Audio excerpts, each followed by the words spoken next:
এক জায়গায় পড়ে আছে এক স্কুল পড়ুয়া ছাত্রীর কাটা মাথা এবং আরেক জায়গায় পড়ে আছে সেই ছাত্রীর মুন্ডহীন দেহ এবং এই মৃত দেহের মধ্যে ক্ষত বিক্ষতের দাগ। কেউ যেন তাকে খুবই কষ্ট দিয়ে খুবই নির্মমভাবে তাকে হত্যা করেছে। হাই, আমি ইকবাল। আজকে আমি বলবো এরকমই একটি ক্রাইম স্টোরি পুরো বিষয়টি।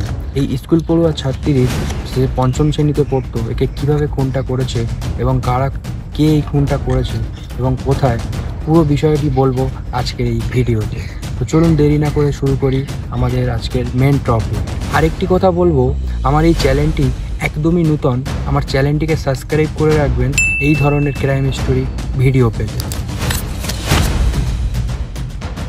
ঘটনাটি ঘটেছিল মালদহের ইংরেজবাজার থানা এলাকায়। এই স্কুল ছাত্রী নাকি পঞ্চম শ্রেণীতে পড়তো।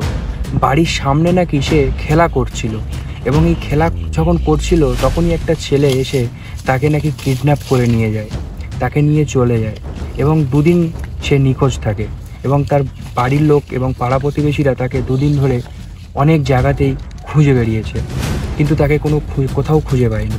যখন তাকে কোথাও খুঁজে পাচ্ছিল না তখনই তার বাড়ির ফ্যামিলির সবাই গিয়ে থানাতে রিপোর্টটা করে, আর তখনই ইংরেজবাজার থানার পুলিশ তদন্ত শুরু করে এবং ওখানকার পাড়া প্রতিবেশীদেরকে পুলিশ জিজ্ঞাসাবাদ করে এবং পাড়া প্রতিবেশীরা বলে একটি ছেলে ওই মেয়েটিকে নাকি কিডন্যাপ করেছে এবং সেই ছেলেটিও নাকি তার পাড়া প্রতিবেশী এবং তার সঙ্গে ছেলেটি তার আত্মীয়।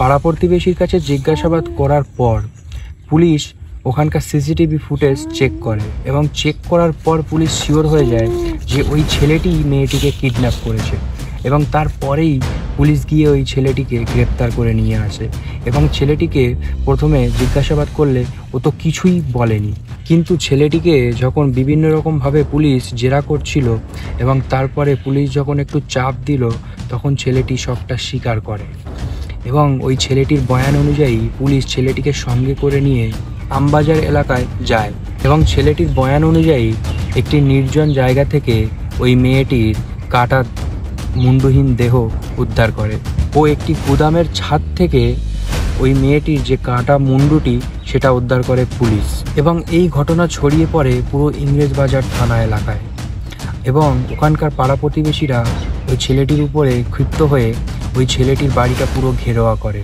এবং তারপর ওই ছেলেটির বাড়িটা পুরো ভাঙচুর করে এবং ছেলেটিকেও খুঁজে বার করার চেষ্টা করে, কিন্তু ছেলেটিকে কেউ খুঁজে পায়নি কারণ ছেলেটি তখন পুলিশ হেফাজতে ছিল। তারপরে ওই ইংরেজবাজার থানা এলাকার সমস্ত পাড়া প্রতিবেশীরা এতটাই ক্ষিপ্ত হয়েছিল যে থানাটাকেও পুরোটাই ঘেরোয়া করে নেয় এবং এই পরিস্থিতি পুরো পুলিশ সামাল দিচ্ছিল, কিন্তু পরিস্থিতি এতটাই খারাপ পর্যায়ে চলে গেছিল যে সামাল দেওয়াটা ভীষণ টাফের হয়ে গেছিলো।